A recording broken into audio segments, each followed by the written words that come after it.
We have breaking news in the NHL. The Montreal Canadiens and Lane Hutson have agreed to a long-term extension. We'll discuss the details coming up next.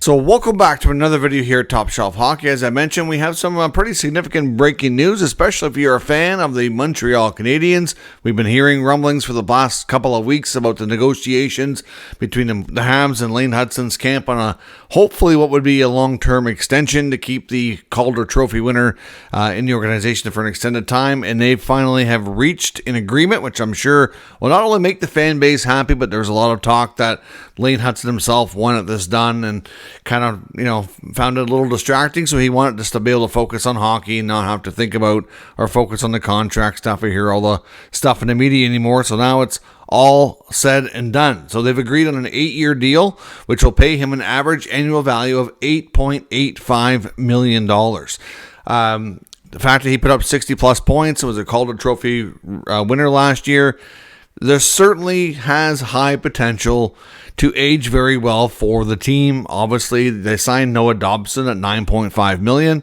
My only concern for the Canadiens is that I wonder, and time will tell here because it really boils down to how things play out. It's still very, very early. I just wonder between having two defensemen that are paid so highly between Hutson and Dobson and are both considered, very much the offense being the big strong point here, right? I mean, we know Dobson had a down year with the Islanders last year, but, does have like a 70-point campaign on his resume. Are they both going to be able to get enough of the, offensive zone starts, power play time, etc., to both be able to put up big numbers like that? And, will one kind of impact the other, so to speak? We saw like in San Jose when he had Burns and Carlson and things like that. Is there enough to go around so that they can both put up big numbers and earn their contracts?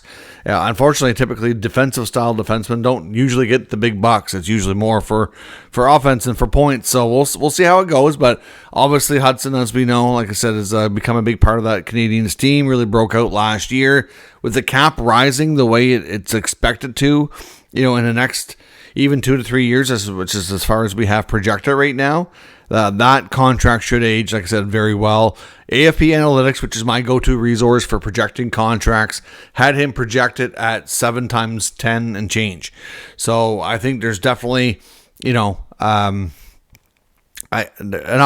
good possibility this could become team friendly, assuming he continues to put up the points like he had so far in his one season. I guess that's the potential risk, is a small sample size, but 82 games is still a lot of hockey games, and you have to, in today's NHL, kind of you get paid more for your projected future performance more so than your past performance. It used to be the opposite. You'd in your RFA years, in your 20s, mid-20s, you'd put up these great stats hoping that when you get to UFA you could cash in, right? And now it seems like the opposite. You don't get paid for past, you get paid for future. So with 8.85, I think there's Habs fans have every right to be excited. He's under the Noah Dobson contract, which I know seemed to be important to Montreal. We'd heard that from a number of reporters as well. And here we are. So ultimately, we'll have to see how it plays out. But they have their two top defensemen locked up for a long time. A lot of money, yes. But like I said, as long as they figure out ways to get the opportunities for both to be able to play their roles effectively, then it should be fine with a rising cap, especially. But with all the kind of drama and the emotions and everything we had heard going on behind the scenes, we heard there was a pause at times that they had to kind of leave talks. It sounded like the Hutson camp originally was looking for a shorter deal, but that was more the agent's recommendation. But it sounded like I think Lane himself wanted an 8-year deal all along, is kind of what the feeling was.